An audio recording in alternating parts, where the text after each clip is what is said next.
France, where hundreds of thousands of workers are striking again over the government's plans to increase the retirement age. Most rail services have been stopped, many schools closed and fuel depots have been blockaded.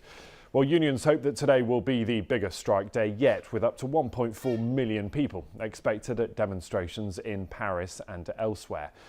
So what's at stake? Well, the government is hoping to raise the retirement age from 62 to 64 years. Today marks the 6th day of strikes and protests since mid-January. Well, part of the French government plan is also to raise the minimum pension to €1,200 a month. That's over €550 higher than the current minimum figure. But the unions say they want more because prices are going up.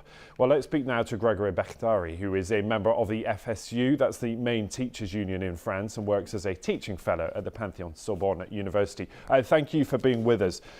So the government says that these plans are necessary, raising the retirement age, because they say that if they don't, simply the numbers don't add up. It would be in deficit. Why is raising the pension age such a problem?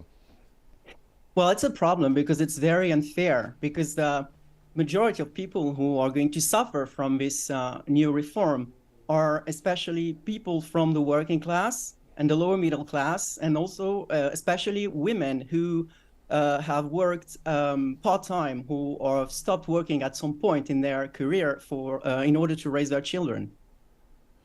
I'm just looking at some of the numbers across Europe for the retirement age. In Germany, the age is 65. In Italy, the age is 67. In the UK, the age is 66. And in Spain, the age is 65. In France, it is 62 still.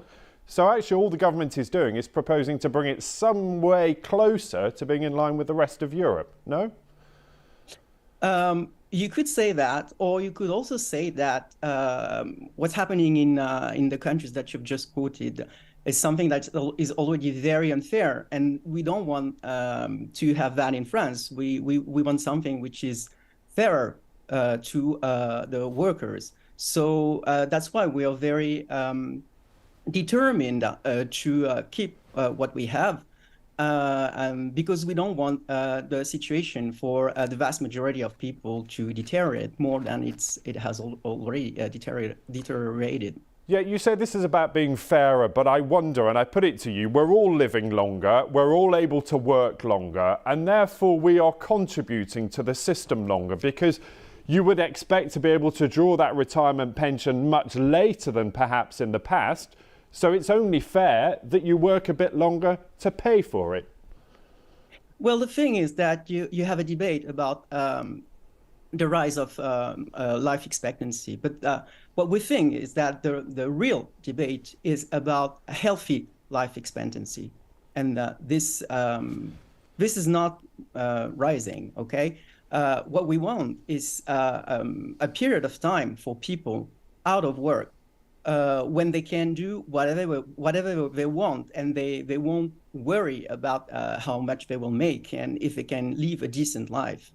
And that's the matter. That's the point here. Do you think that people should have this period of time when they are out of work, but they can live without working and also get enough money to live a decent life? Now, the government expects that it can push through this reform without needing agreement from all sides of Parliament. Are you confident that these protests and these strikes will get you what you want?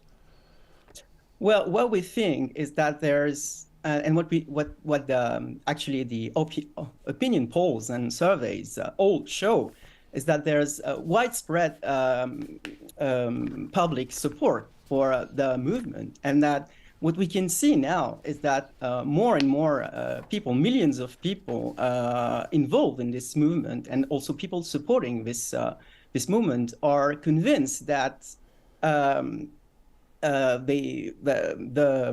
shutting down the country, putting the country to a standstill, is a necessary step in order to force the government to withdraw the reform bill. So I heard